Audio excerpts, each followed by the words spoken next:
आस्था अपना छोटा सा बैग लेकर अरमान के कमरे में पहुंची। अपना सामान उस कोने में रखो और यहाँ के बैठ जाओ। अब क्या चाहिए इसे मुझसे? अभी कुछ बचा है क्या? तो फाइल उठाओ, उसमें कॉन्ट्रैक्ट है। जब तक तुम मेरे साथ इस कमरे में रहोगी, इस कॉन्ट्रैक्ट पे साइन करके रहोगी। ये सुनते ही आस्था ने जैसे ही उस फाइल में मौजूद उस कॉन्ट्रैक्ट पेपर्स पर नजर डाली तो उसकी आंखें चौड़ी हो गईं। चेहरे का सारा रंग उड़ गया। आस्था ने सवाल भरी नजरों से अरमान को देखा, जैसे पूछना चाह रही हो कि ये कौन सी फाइल है। अरमान ने उसकी नजरें समझकर कहा, इस फाइल में साफ लिखा है कि अगले 6 महीने तुम मेरे लिए केयरटेकर का काम करोगी। मैं तुम्हें इस घर में केयरटेकर के लिए अपॉइंट कर रहा हूँ। हर महीने 1 लाख रुपए सैलरी मिलेगी। 6 महीने में कुल 6 लाख रुपए। आस्था की आंखें हैरत से फैल गईं।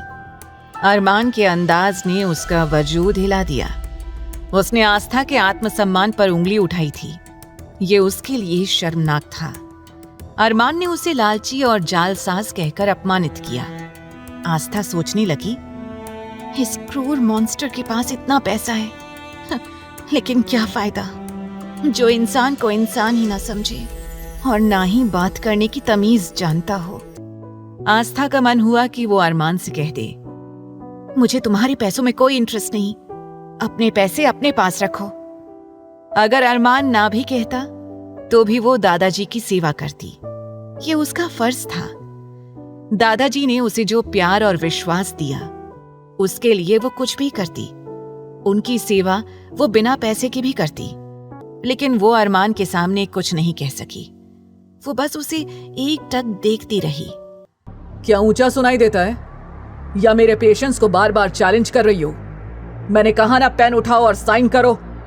एक बात याद रखना, अगर तुमने अरमान सिंघानिया के नाम का मिसयूज करने की कोशिश की तो तुम्हें ऐसी सजा मिलेगी जिसके बारे में तुम सोच भी नहीं सकती।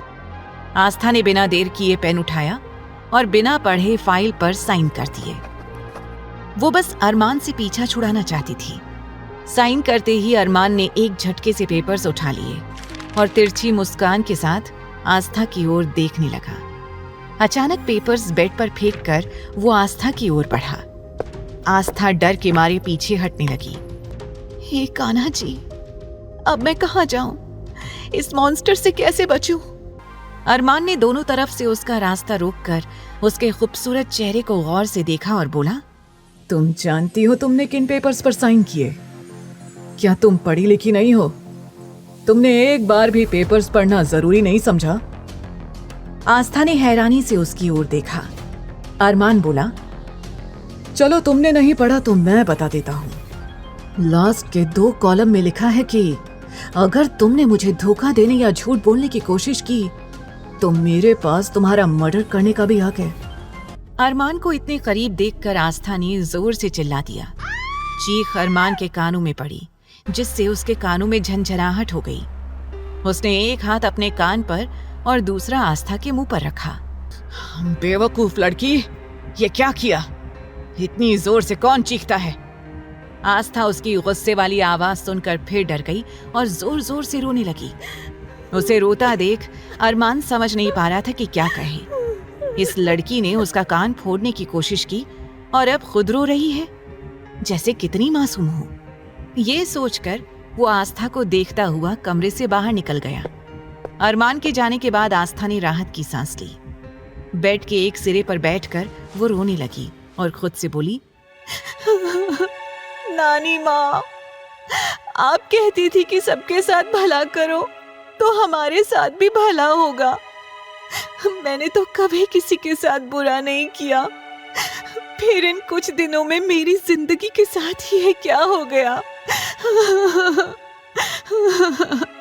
उधर आकाश, सुमित, ध्रुव और आहान दादाजी को लेकर घर पहुंचे। मैंशन में अजीब सी खामोशी थी।